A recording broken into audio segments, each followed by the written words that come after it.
Hi there, it's Caroline Strawson here, rapid transformational therapist, helping you self-heal after trauma, narcissistic abuse and codependency.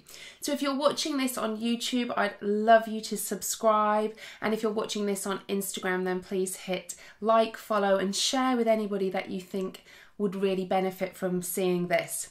So what I want to talk to you today about is the 3 key factors that I believe need to be in place for you to start to self-heal after narcissistic abuse. Because at the end of the day, time, sadly, doesn't heal narcissistic abuse. And I see so many people sitting there waiting and waiting and waiting for one day just to wake up and all of a sudden, yay, I'm healed. And it doesn't happen like that with narcissistic abuse, because there are so many different parameters. There's changes that go on in the brain, there's changes that happen in the body, and there's a whole parameter of things that are going on inside of you. It's not just simply that you've broken up from a narcissist. It's not just simply that you're trying to move away from a narcissistic mother or father. There are lots and lots of things that are going on within your body. Now, in the moment that you want to start to heal, to self-heal after narcissistic abuse, there's 3 key factors that I believe need to be in place for you to start off on that journey.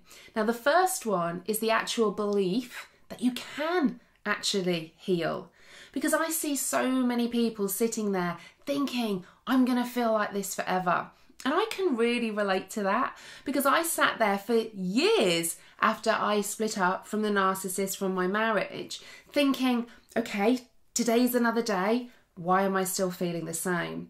And I was sat there waiting for somebody to come in and rescue me. I genuinely thought that I was waiting for this knight in shining armour on this white horse that was going to come charging in, scoop me up and rescue me. And I waited. And I waited. And guess what? They never came, because I was still highly codependent. I was still looking externally for others to come and make me feel better. I was giving my happiness in everybody else's hands, and I needed to take that back for myself. But I needed to have the belief that I can heal, I can get better. And I get asked this question so many times, saying, will it ever get better? You need to have the starting point that you can, because I know you can, because I've been exactly where you are right now, and I'm living proof that yes, you can self-heal after narcissistic abuse. So the first factor is belief. Belief that you can actually heal, you can actually get better, because you can, but you need to know that. And the second key factor is intention. Like I said, it's not just a case of waking up one day and thinking, great, I'm going to heal today, and then it's just going to happen. You have to set your intention. So if you are watching this right now and you say, yeah, I know I can heal, but all you're doing when you say that is waiting for that to happen, it won't happen. You have to set your intention. Our brain is wired just to keep us safe, just to basically keep us alive. It's not about keeping us happy. If we want to be happy, we have to set the intention, do the activities, do all the things to make us move towards our well-being. And it's exactly the same with narcissistic abuse.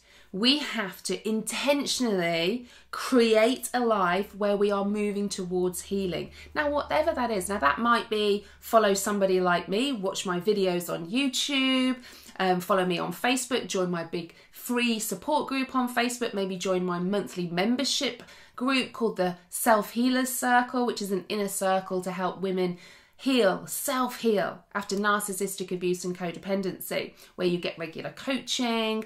All of these things are you setting your intention to heal, reading books, all of those things. Because ultimately, if you're just waiting for it to happen, you're going to be waiting a long time. I waited a good few years for that. Don't do what I did and just sit there waiting for it to happen. Set your intention. Intentionally start to self-heal. Intentionally start to do things, small things even. Don't just look at the top of Mount Everest and think, gosh, that seems like a huge mountain to climb to actually self-heal. Just little steps each and every day. And don't feel like you're going backwards either.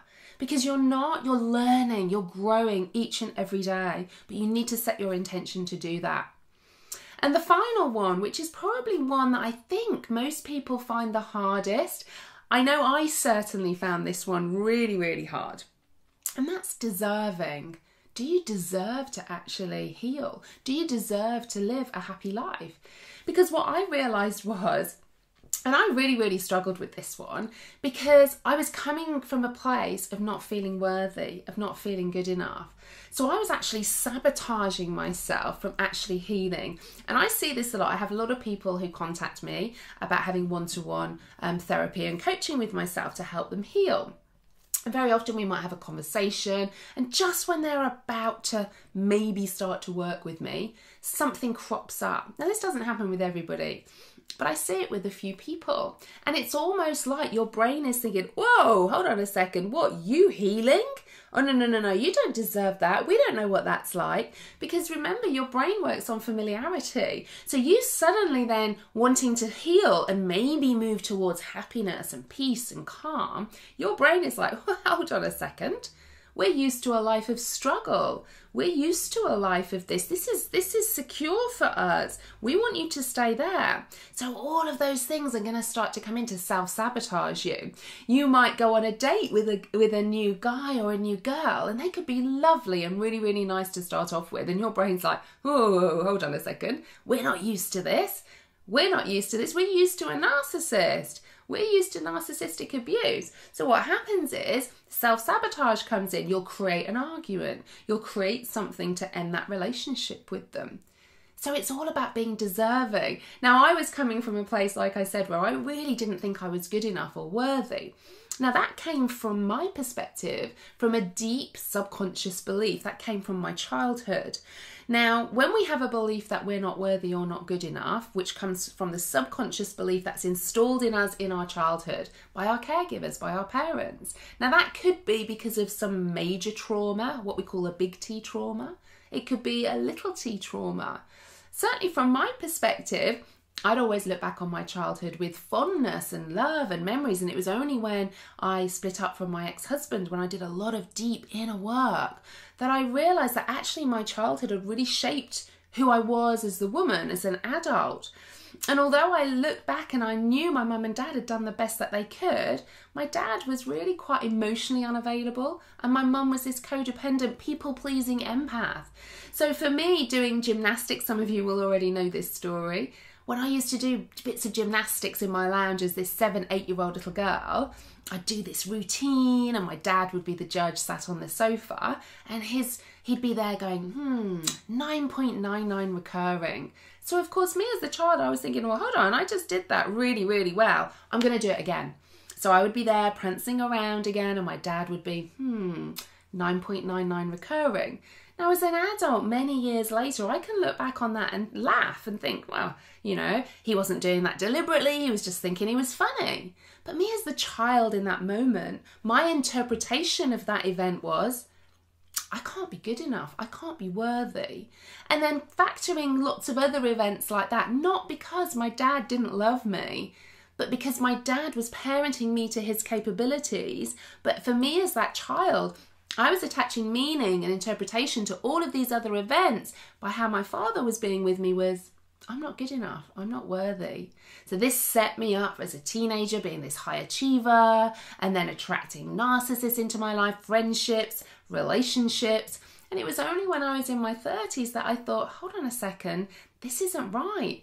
And actually, this is why I feel real gratitude to my ex-husband, because actually, all of those things were already there before I got married. Actually, all he did was shine a great big spotlight on them when we split up. So it gave me the opportunity to self-heal, all the stuff that was there already, for me now to live the rest of my life filled with joy and love and connection.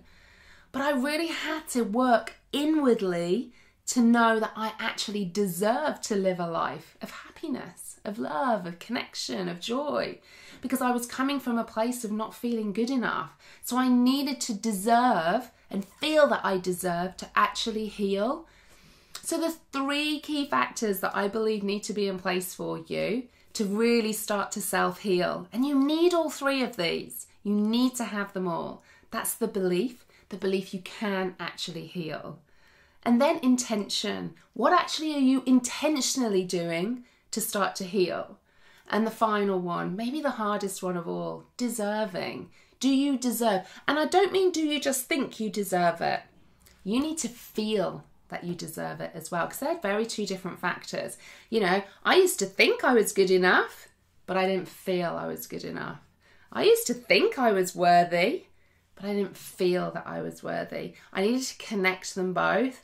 I needed to connect my mind and my body together. You know, we don't say things like, I think scared, I think terrified. I feel scared, I feel terrified. So we need to connect the mind and the body, and that's a lot of the work that I do, connecting the mind and the body, because trauma isn't just about what is going on up here, it's held in the body. And it's about healing the whole mind and the body. And that's exactly what I do using RTT and EMDR. So really helping upgrade those subconscious beliefs so that you know you're good enough. You don't just think it, you feel it. Because they're two different things. And then the EMDR is all about helping those stuck memories, those stuck trauma that is held within your body, that when you have a trigger, whew, you feel anxious, you feel pins and needles, your heart's going, you're getting stress-related illnesses because that trapped trauma in your body hasn't processed properly. Your hippocampus, that part of your brain in charge of memory, hasn't time-stamped all of these things in the past. So when you get that trigger, it's like it's happening to you there and then. So do you have these three in place, these three key factors for you to start to heal after narcissistic abuse? Because it's really, really important that as the starting point for you, you have those three in place, and then you watch each and every day as you start to self-heal from narcissistic abuse.